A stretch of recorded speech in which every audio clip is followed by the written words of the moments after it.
Manuela, bonjour. Bonjour. Merci d'être avec nous sur le plateau de l'heure politique. Si vous êtes là, c'est que vous êtes candidate aux élections législatives. Oui. C'est plus un secret pour personne. Alors moi, j'ai une première question, Estelle. Comment on passe du journalisme à la politique? Malgré soi. J'ai peine à penser que c'est pas malgré vous quand même. Si, parce que en fait, quand il y a eu le mouvement social en 2018, j'ai été happée par le mouvement social, par des concours de circonstances. Et le collectif des citoyens m'a appelée à participer. Et puis, en fait, mon engagement public a pris des proportions inattendues à Mayotte, d'abord. Et enfin et surtout, le discours que nous ont opposé les politiques et les autorités, de dire que vous n'avez pas le droit à la parole si vous n'êtes pas élu, couplé avec le procès dont mon frère et moi avons été l'objet et les accusations complètement infondées qui ont été ensuite balayées par la justice, ça m'a tellement profondément indignée, ce mépris de la société civile et les attaques personnelles dont j'ai été l'objet, qui ont été un harcèlement vraiment très violent, administratif, politique, public. En plus de la crise sanitaire qui m'a touchée personnellement et qui m'a révoltée, mais vraiment profondément révoltée. Pourquoi c'est ce qui m'a poussée à m'engager, c'est-à-dire qu'on s'est trouvé sans issue politique, sans personne, sans aucun politicien pour reprendre notre discours. Et en fait, on s'est dit, on va y aller et on va le faire nous-mêmes. Pourquoi la crise sanitaire, ça vous a révolté? Parce que la mortalité et la manière dont la crise a été gérée, il a fallu que nous, collectifs, on aille au Conseil d'État à plusieurs reprises et que j'appelle mes amis dans la presse à Paris pour qu'on soit traité dignement et qu'on déploie le protocole sanitaire au CHM, qu'on protège les personnes qui travaillent dans la santé, qu'on envoie des secours. Voilà, le résultat, c'est qu'à Mayotte, par rapport à notre structure démographique, qui aurait dû nous protéger quand même de l'hypermortalité, on a une surmortalité qui est indécente, qui est obscène. C'est lamentable de se dire que déjà qu'on a un désert médical, quand il y a une pandémie mondiale, Paris nous oublie. Voilà. Et qu'en plus, pendant le Ségur de la santé, on a eu la plus petite enveloppe de France pour un désert médical. Voilà, moi c'est ce degré de manque d'humanité et de considération pour Mayotte. Quand ça devient une question de vie ou de mort, c'était déjà le sujet avec l'insécurité. Mais là, notre désert médical, il nous tue. Voilà, et moi c'est une indignation et une colère qui est très profonde et qui nourrit ce combat politique et cet engagement. Et je pense que c'est une manière aussi d'éviter que ça me dévore et que ce soit utile. Essayer de transformer cette colère en quelque chose d'utile. De positif. Et au service de la population. Qu'est-ce que vous faites, Estelle, quand vous n'êtes pas à Mayotte en campagne? C'est quoi les choses que vous aimez faire? Qu'est-ce que je fais? Alors, moi, je suis très mal à l'aise avec les questions personnelles. Qu'est-ce que je fais? Alors, moi, pour me détendre, j'adore cuisiner. Ouais. Je suis une dingue de séries. J'aime beaucoup la mode, donc je suis souvent en train de chercher des tissus et d'aller au musée. Voilà, je vois mes amis, je suis quelqu'un de solitaire mais de sociable. Donc, mais la campagne, mais même la chose publique m'occupe beaucoup. Donc je suis rarement vraiment déconnectée, je travaille beaucoup. C'est un peu dévorant, ça prend beaucoup de place, ce que je fais pour Mayotte dans ma vie. Ça supplante tout le reste. Mais c'est aussi... je pense à un minimum que je peux faire. Alors, fan de série, Estelle, moi aussi. Quelle série vous a marqué, que vous avez regardée récemment? Ah, j'en regarde beaucoup. Alors, actuellement, aujourd'hui, je regarde The Last Kingdom.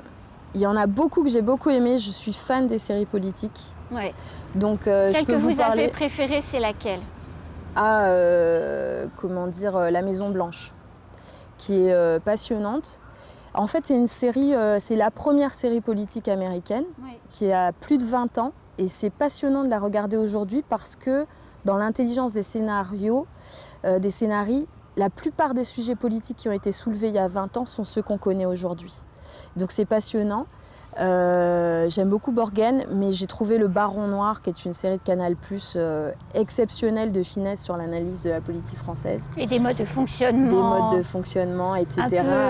Et qui est très, très riche d'enseignements. Mais c'est pas... je regarde de tout.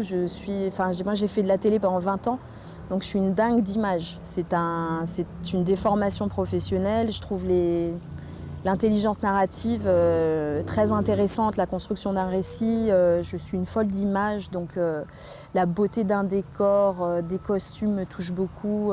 J'adore ça. L'imaginaire est puissant. Alors vous avez arrêté le journalisme depuis quelque temps maintenant. Vous faites du conseil. Comment vous allez, si vous êtes élu, et encore une fois, c'est tout le mal que je vous souhaite, si vous êtes donc député de la circonscription dans laquelle vous vous présentez, comment vous allez répartir votre temps entre votre travail, votre mandat, Paris et Mayotte? Je pense que député, c'est un métier à temps plein. Mais mon combat pour Mayotte est déjà un temps plein, puisque mon engagement a fait que j'ai perdu mon emploi.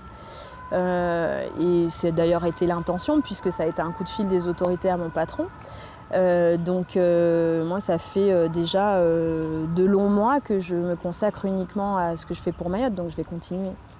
Je l'espère si je suis élue, si les électeurs me portent à l'Assemblée nationale. Comment se passe cette campagne? Parce qu'on a l'impression un petit peu que les candidats aux élections législatives attendent les résultats des présidentielles pour vraiment sortir du bois. Comment vous... Alors je ne sais pas ce que font mes concurrents, c'est pas tellement mon sujet. Moi je sais que j'ai complètement décorrélé ma campagne de la présidentielle.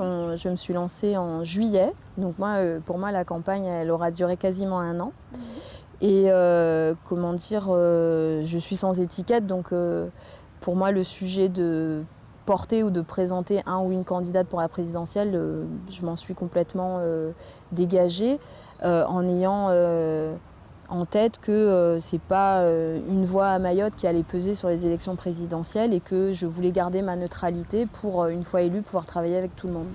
Donc le rythme là qui est le vôtre aujourd'hui en termes de campagne, c'est lequel? Comment vous vous y prenez au quotidien? Alors c'est beaucoup de temps sur les réseaux sociaux, à construire du contenu, à faire les directs, à chercher les informations. Et beaucoup de temps sur le terrain à faire des rencontres, à faire du porte-à-porte et à avoir des réunions avec toutes les forces vives et les acteurs de la société civile, les acteurs économiques, certains officiels, pour comprendre leurs attentes, comprendre leurs problèmes, leur vision des solutions qu'ils ont en tête et me présenter aussi, parce que pour beaucoup me connaissent publiquement, souvent pensent que je suis loin. Et donc de montrer que je suis sur le terrain pour beaucoup, alors que moi j'habite à Mamoudzou, hein, ça n'a rien d'extraordinaire pour moi d'être chez moi. Mais les gens sont toujours contents et curieux de me rencontrer. Et j'ai un grand plaisir à aller voir les uns et les autres, parce que le reportage, en étant journaliste, pendant de longues années, j'ai écouté, décortiqué, analysé.